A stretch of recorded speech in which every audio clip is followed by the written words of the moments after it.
साथियों जय हिंद। साथियों यूपी ट्रिपल एससी पेट एग्जाम 2023 के लिए आज हम लोग देखेंगे घटना चक्र का प्रैक्टिस सेट नंबर दूसरा। ध्यान रखिएगा, आज जो है दूसरा प्रैक्टिस सेट है।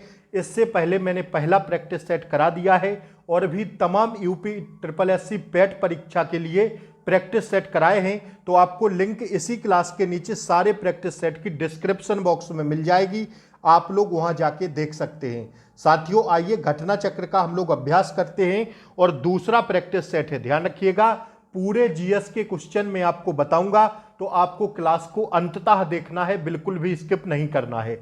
आइए आज की क्लास का आगाज करते हैं, स्टार्ट करते हैं क्लास को। पहले आप लोग फटाफट क्लास को लाइक कर दीजिए। आइए पहला प्रश्न ये रहा आपकी स्क्रीन पर कि निम्नलिखित में से किस देश की सीमा भारत के साथ नहीं लगती है। ध्यान रखिएगा, नेपाल की सीमा भारत के साथ साझा करती है। म्यांमार की बात करें तो करती है। साथियों बांग्लादेश की भी सीमा भारत के साथ सीमा साझा करती है। अगर बात ईरान की हो तो ईरान की साथियों कहां मिलती है भारत देश से सीमा, तो इसका राइट आंसर हो जाएगा दोस्तों ऑप्शन बी। अगर ऑप्शन बी की बात करते हैं ईरान, ईरान की जो राजधानी है वह है साथियों तेहरान। फटाफट लिखिएगा, ईरान की राजधानी होती है तेहरान। अगर आपसे पूछ दे ईरान तो ठीक है, अगर आपसे पूछ दे इराक की राजधानी क्या होती है, तो इराक की राजधानी होती है साथियों बगदाद। That's your answer. मैंने आपको सारे प्रश्न बताए। अब आइए दूसरे प्रश्न पर हम लोग बढ़ते हैं। दूसरा प्रश्न आपसे पूछा जा रहा कि क्षेत्रफल की दृष्टि से भारत का सबसे बड़ा राज्य कौन सा है। देखिए क्षेत्रफल की दृष्टि से भारत का जो सबसे बड़ा राज्य है वह साथियों है राजस्थान। ठीक है, ऑप्शन सी पर जाएंगे हम लोग। लेकिन अगर आपसे पूछिए कि जनसंख्या की दृष्टि में भारत देश का सबसे बड़ा राज्य कौन सा है, तो फटाफट लगाना कौन सा, अपना उत्तर प्रदेश। ठीक है, जनसंख्या की दृष्टि से। अब हम बात करेंगे साथियों किसकी, अगर आपसे पूछ ले कि दूसरे नंबर पर कौन आएगा, तो दूसरे नंबर पर आ जाएगा मध्य प्रदेश। किसमें, ध्यान रखिएगा, क्षेत्रफल की दृष्टि में। और तीसरे नंबर पर आएगा महाराष्ट्र। ठीक है, आइए अब देखिएगा अगला प्रश्न। अगला प्रश्न देखिए साथियों, देखिए तीसरा प्रश्न कह रहा है कि निम्नलिखित में से कौन सा युग्म गलत है। देखिए निम्नलिखित में से कौन सा युग्म गलत है, तो जो गलत हो जाएगा साथियों वह हो जाएगा कौन सा, निम्नलिखित में से कौन सा युग्म गलत है। घूमर राजस्थान का है, एकदम राइट है। भांगड़ा जो है पंजाब का है, एकदम सही है। लावड़ी साथियों महाराष्ट्र का है, एकदम सही है। जो बिहू है यह साथियों बिहार का कहाँ है, यह असम का है। बिहू कहाँ का है, बिहू असम का है। ठीक है, आइए अगला प्रश्न देखिएगा, चौथा ये रहा आपकी स्क्रीन पर। निम्नलिखित में से कौन सा पुरस्कार साहित्यिक कार्य के लिए दिया जाता है।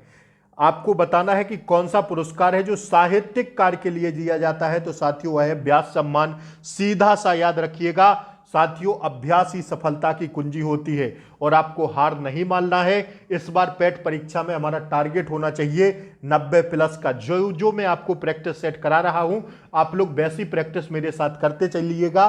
ठीक है, आप लोग एक बात याद रखिएगा साथियों कि प्रैक्टिस से ही आपका सिलेक्शन होगा।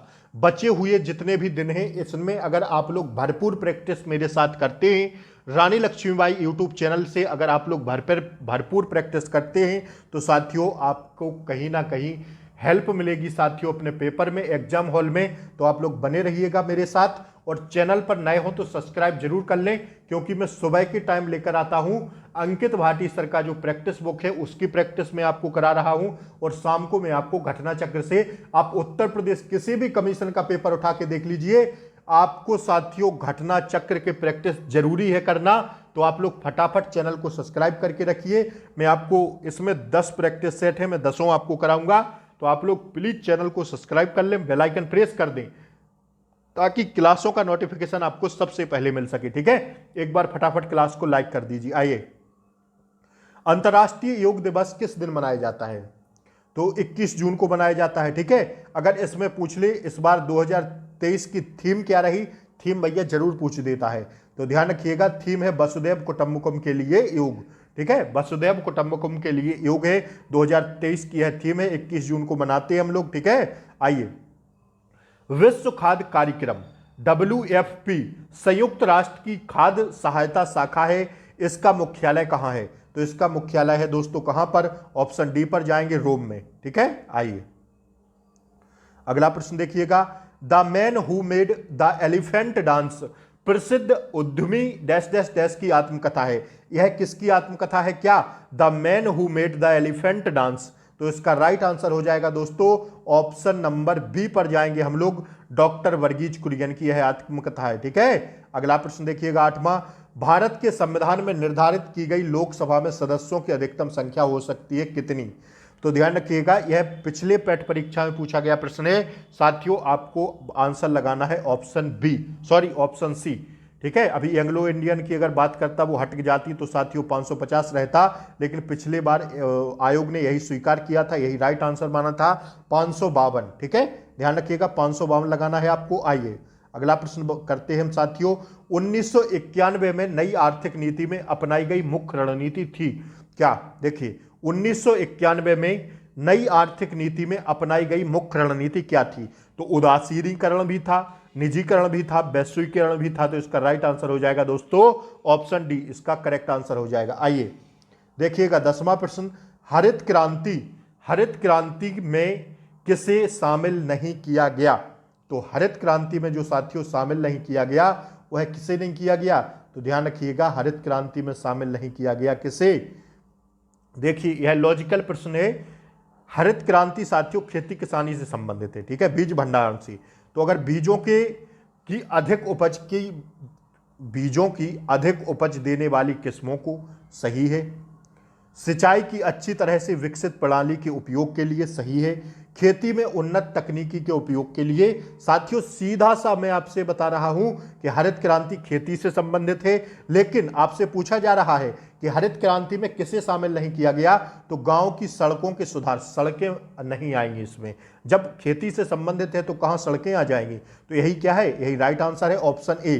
ठीक है, तार्किक प्रश्न था। आइए आप लोग इसको सेंस के हिसाब से भी लगा सकते थे। आइए देखिए 11वां प्रश्न है, निम्नलिखित में से किस वर्ष में भारतीय रिजर्व बैंक ने शहरी सहकारी बैंकों के लिए लाइसेंसिंग नीति को उदार बनाया था?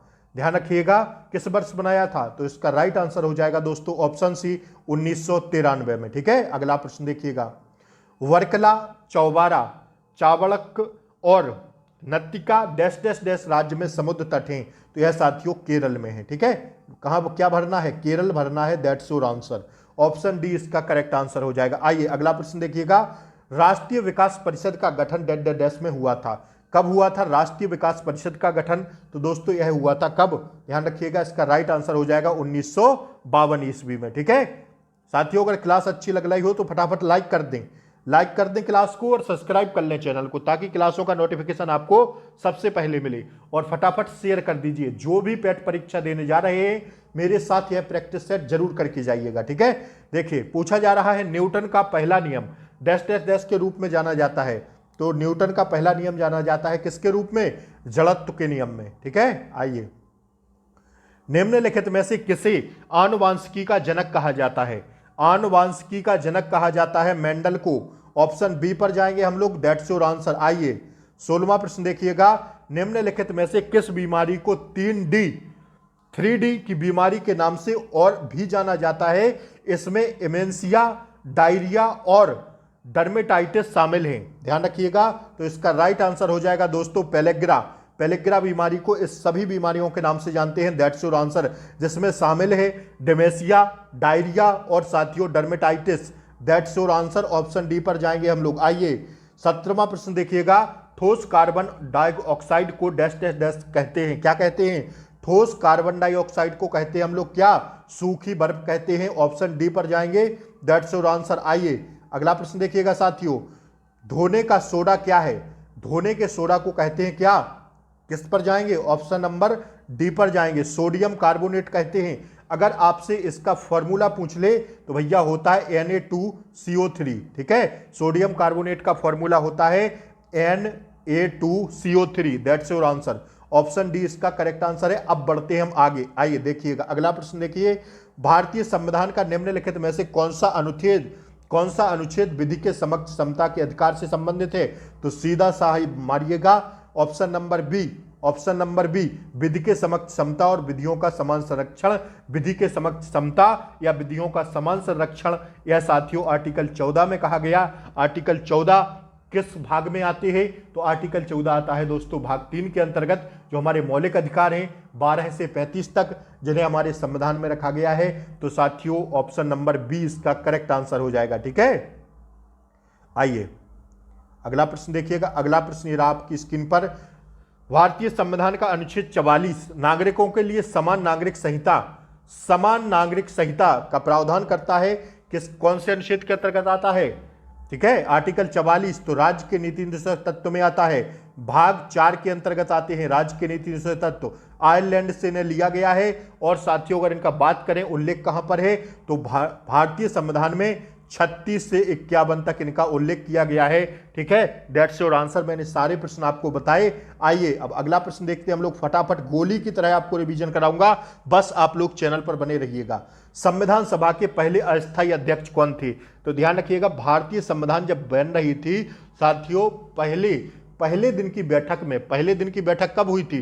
पहले दिन की बैठक हुई थी 9 दिसंबर 1946 को। ठीक है, भारतीय संविधान में संविधान सभा की पहली बैठक हुई थी 9 दिसंबर 1946 को। क्या कहा गया था उस बैठक में? उस बैठक में इन्हें इसलिए अस्थायी अध्यक्ष बनाया गया था, तमाम लोग भी थे, पंडित जवाहरलाल नेहरू, राजेंद्र प्रसाद, सभी लोग थे उस बैठक में। तो साथियों डॉक्टर सच्चिदानंद सिन्हा को क्या बनाया गया था? अस्थायी अध्यक्ष बनाया गया था। और ये मात्र दो दिन रह पाए थे। फिर साथियों 11 दिसंबर 1946 को किसे? डॉक्टर राजेंद्र प्रसाद को स्थायी अध्यक्ष बना दिया गया था। दोनों पॉइंट आपको लिखना है। ठीक है, अगर आपसे पूछ ले कि इन्हें क्यों बनाया गया था अस्थायी अध्यक्ष, तो साथियों यह जो संविधान सभा थी उसमें सबसे बुजुर्ग नेता थे। ठीक है, डॉक्टर सच्चिदानंद सिन्हा सबसे बुजुर्ग थे, इसलिए इन्हें बना दिया गया था और अस्थायी बनाया था, ना कि स्थायी। जो राजेंद्र प्रसाद थे यह साथियों स्थायी अध्यक्ष चुने गए थे। कब? 11 दिसंबर 1946 को दूसरे दिन की बैठक में। ठीक है, तो आइए अगला प्रश्न देखिएगा। 22वां है केंद्र राज्य संबंध किस अनुसूची में आते हैं? तो जो केंद्र राज्य संबंध है यह साथियों आते हैं कौन सी अनुसूची में? 7वीं अनुसूची में आते हैं। That's your answer. आइए, अधीनस्थ न्यायालयों का पर्यवेक्षण कौन करता है? अधीनस्थ न्यायालयों का जो पर्यवेक्षण करता है यह साथियों करता है कौन? ऑप्शन सी पर जाएंगे, उच्च न्यायालय। ठीक है, अब देखिए अगला प्रश्न। सुभाष चंद्र बोस ने फॉरवर्ड ब्लॉक की स्थापना किस वर्ष की थी? फॉरवर्ड ब्लॉक की स्थापना की थी इन्होंने कब? ध्यान रखिएगा 1939 ईस्वी में। आइए अगला प्रश्न देखिएगा। 25वां, डैश डैश डैश के बाद महात्मा गांधी ने असहयोग आंदोलन वापस ले लिया था। असहयोग आंदोलन महात्मा गांधी ने कब वापस लिया था? तो ध्यान रखिएगा साथियों चौरी चौरा की घटना के बाद। ठीक है, असहयोग आंदोलन गांधी जी ने ले लिया था। ठीक है, इस घटना के बाद। 25 का हो जाएगा साथियों ऑप्शन नंबर ए। बढ़े आगे। आइए देखिए, स्वराज्य पार्टी का गठन डैश डैश डैश की असफलता के बाद हुआ था। स्वराज्य पार्टी का जो गठन है साथियों यह हुआ था किसकी असफलता के बाद? असहयोग आंदोलन की असफलता के बाद। ठीक है, ऑप्शन ए इसका करेक्ट आंसर हो जाएगा। आइए अगला प्रश्न देखिएगा। निम्नलिखित में से किसने 1935 के अधिनियम के बारे में कहा यह कार जिसमें ब्रेक तो है पर इंजन नहीं? देखिए यह कहा था किसने? निम्नलिखित में से किसने 1935 के अधिनियम के बारे में कहा कि यह एक कार तो है, यह कार जिसमें ब्रेक तो है पर इंजन नहीं? तो इसका यह कहा था, यह कथन था साथियों किसका? ध्यान रखिएगा ऑप्शन ए पंडित जवाहरलाल नेहरू का। ठीक है, आइए अगला प्रश्न देखिएगा। हिंदुस्तान सोशलिस्ट रिपब्लिकन एसोसिएशन गठित की गई थी कब? किसके द्वारा? सॉरी कब नहीं, किसके द्वारा? तो यह साथियों की गई थी चंद्रशेखर आजाद द्वारा। ठीक है, ऑप्शन सी इसका करेक्ट आंसर हो जाएगा। आइए देखिए, गौतम बुद्ध का वास्तविक नाम क्या था? तो गौतम बुद्ध का वास्तविक नाम था दोस्तों क्या? Option A Siddharth. ठीक है, इन्होंने घर कब त्याग किया था? तो 29 वर्ष की उम्र में इन्होंने घर त्याग दिया था। आइए अब देखिए 30वां प्रश्न। निम्न में से किस वर्ष में कॉर्नवालिस कोड लागू किया गया था? तो कॉर्नवालिस कोड है जो यह साथियों किया गया था कब? दैट्स योर आंसर 1793 में। ठीक है, ऑप्शन ए पर जाएंगे हम लोग। आइए अगला प्रश्न देखिएगा। हड़प्पा सभ्यता के निम्नलिखित स्थलों में से कौन सा स्थल पाकिस्तान में स्थित नहीं है? हड़प्पा सभ्यता के निम्नलिखित स्थलों में से कौन सा स्थल पाकिस्तान में स्थित नहीं है? तो इसका राइट आंसर हो जाएगा दोस्तों ऑप्शन ए सुरतगई। ठीक है, पाकिस्तान में है नहीं है, ये तीनों पाकिस्तान के अंतर्गत आती है। आइए अगला प्रश्न देखिएगा, निम्न स्तंभ शिलालेख में समुद्रगुप्त की उपलब्धियां अभिलिखित की गई हैं जो अपनी विजय के लिए नेपोलियन ऑफ इंडिया के नाम से जाने जाते हैं। तो इसका सही आंसर हो जाएगा दोस्तों, इसको कहते हैं हम लोग इलाहाबाद स्तंभ। ठीक है, इसी को कहते हैं प्रयागराज प्रस्तुति, प्रयागराज स्तुति। ठीक है, आइए अगला प्रश्न देखिएगा 33वां, शिवाजी का जन्म कब हुआ था तथा कब उन्होंने छत्रपति की उपाधि धारण की थी। देखिए दोनों पूछा गया है, इनका जन्म और इन्होंने छत्रपति की उपाधि कब धारण की थी। पहले तो जन्म पूछा गया है, तो शिवाजी का जन्म हुआ था दोस्तों कब हुआ था, फटाफट बताइएगा। इनका जन्म हुआ था 1627 में और शिवाजी की उपाधि धारण की थी इन्होंने 1674 में। दोस्तों ऑप्शन डी पर जाएंगे हम लोग। ठीक है, ऑप्शन डी इसका करेक्ट आंसर हो जाएगा। अब देखिएगा अगला प्रश्न, आइए अगला है 34वां प्रश्न, निम्नलिखित में से किस भारतीय राज्य में उत्तर पूर्वी मानसून के कारण अक्टूबर और नवंबर के दौरान वर्षा होती है। देखिए निम्नलिखित में से किस भारतीय राज्य में उत्तर पूर्वी मानसून के कारण अक्टूबर और नवंबर के दौरान वर्षा होती है। तो इसका सही जवाब हो जाएगा ऑप्शन सी, तमिलनाडु में। ठीक है, ऑप्शन सी पर जाएंगे। अब आइए अगला प्रश्न देखिएगा, रेगिस्तानी क्षेत्र में किस प्रकार की वनस्पति सामान्य रूप से पाई जाती है। तो यह पाई जाती है दोस्तों कहां पर, झाड़ी वनों में। ठीक है, आइए अगला प्रश्न देखिए, प्रायद्वीपीय भारत की सबसे लंबी नदी कौन सी है। प्रायद्वीपीय भारत की सबसे लंबी नदी है कौन सी। तो इसका सही जवाब हो जाएगा दोस्तों 36 का राइट आंसर हो जाएगा ऑप्शन बी, गोदावरी नदी। ठीक है, आइए अगला प्रश्न देखिएगा, निम्नलिखित युग्मों में से कौन सा युग्म पहाड़ी दर्रे से पहाड़ी दर्रों के संदर्भ में सही है। तो देखिए जो बोमडिला दर्रा है यह साथियों है कहां का, अरुणाचल प्रदेश का। अगर नाथुला की बात करें तो यह सिक्किम में आता है। लिपुलेख यह साथियों उत्तराखंड में आता है, तो यही सही हो जाएगा। रोहतांग दर्रा साथियों हिमाचल प्रदेश में है। ठीक है, देखिए बोमडिला अरुणाचल प्रदेश, नाथुला सिक्किम, रोहतांग हिमाचल प्रदेश और साथियों यह जो है लिपुलेख। पूछा क्या जा रहा है कि कौन से क्रम में दर्रों का संदर्भ में सही है। तो ऑप्शन सी लगा दीजिएगा, लिपुलेख साथियों उत्तराखंड में है। ठीक है, चारों याद हो गए आपको, फटाफट एक बार फिर देखिए, बोमडिला कहां पर है, बोमडिला है साथियों कहां पर, अरुणाचल प्रदेश में। ठीक है, और नाथुला कहां पर है, तो नाथुला है दोस्तों कहां पर, ध्यान रखिएगा सिक्किम में। लिपुलेख की बात करें तो यह उत्तराखंड में, और रोहतांग साथियों कहां पर है, तो रोहतांग है साथियों कहां पर, हिमाचल प्रदेश में। ठीक है, तो 37 का राइट आंसर हो जाएगा ऑप्शन सी। ठीक है, 37 का क्या है, ऑप्शन सी करेक्ट आंसर है। ठीक है, ठीक है भैया, आगे बढ़िए। आइए देखिए, किस भारतीय शहर को भारत का मैनचेस्टर कहा जाता है। भारत का मैनचेस्टर कहा जाता है किसको, अहमदाबाद को। ठीक है, ऑप्शन डी करेक्ट आंसर है। आइए, भारतीय हरित क्रांति की जन्म स्थली क्या है। पहले तो बताइए कि भारत में हरित क्रांति के जनक हैं कौन। तो भैया वह हैं कौन, ध्यान रखिएगा, भारत में हरित क्रांति के जनक हैं डॉक्टर एम.एस. स्वामीनाथन। ठीक है, लिख लीजिएगा फटाफट, डॉक्टर एम.एस. स्वामीनाथन जी हैं। और साथियों इनकी जो जन्म स्थली है ये है पंतन नगर। ठीक है, अगर आपसे पूछ दे कभी पेपर में साथियों कि भारत में, तो ठीक है थे कौन, स्वामीनाथन, एम.एस. स्वामीनाथन, लेकिन अगर आपसे पूछ दे विश्व स्तर पर हरित क्रांति के जनक हैं नॉर्मन बोरलॉग। ठीक है, ये भी लिख लेना साथियों, पूछ देता है नॉर्मन बोरलॉग। ठीक है, दोनों प्रश्न छाप के लिख लेना। आइए देखिए, इसको छोटा करना पड़ेगा इस प्रश्न को। देखिए कह रहा है प्रश्न कि निम्नलिखित का मिलान कीजिए। तो यूक्रेन की मुद्रा क्या है, क्या है यूक्रेन की, नहीं पहले भूटान की देख लीजिए, इसी से आंसर आ जाएगा। भूटान की जो मुद्रा है साथियों यह है कौन सी, देखिए भूटान की मुद्रा है साथियों कौन सी,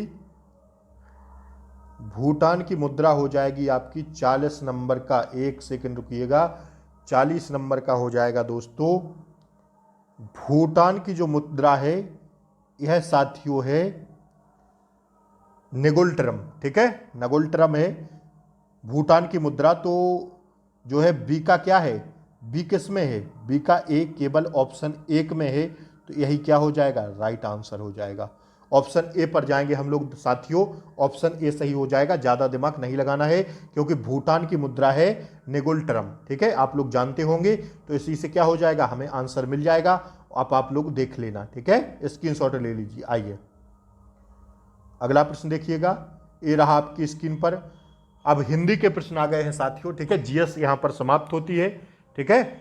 घर का बेदी लंका ढाए, कहावत का अर्थ क्या होगा? घर का बेदी लंका ढाए कहते नहीं है, तो आपसी फूट से सर्वनाश होता है। ऑप्शन सी इसका करेक्ट आंसर हो जाएगा। आइए अगला प्रश्न देखिएगा। तिरस्कार, तिरस्कार की संधि विच्छेद क्या होगी? तिरस्कार की हो जाएगी तिराह, तिरा प्लस कार। ऑप्शन बी पर जाएंगे हम लोग, ठीक है। 48 देखिएगा। निम्न कौन से विकल्प का विलोम जोड़ा सुमेलित नहीं है? देखिए, सरल का जटिल होता है, एकदम सही है। सादर का निरादर होता है, सही है। साकार का निराकार होता है, सही है। क्या बताना है, कौन सा जोड़ा सुमेलित नहीं है? साक्षर का भैया निरक्षक होता है, निरक्षर। साक्षर का निरक्षर, ठीक है। तो यहां अक्षर लिखा हुआ है, यही जोड़ा सुमेलित नहीं है। आइए, पक्षी का पर्यायवाची, देखिए पक्षी का होता है बिहग, ठीक है। खग भी होता है, ध्यान रखिएगा। ये सब पक्षी के पर्यायवाची हैं। अंतिम प्रश्न देखिए आज की क्लास का।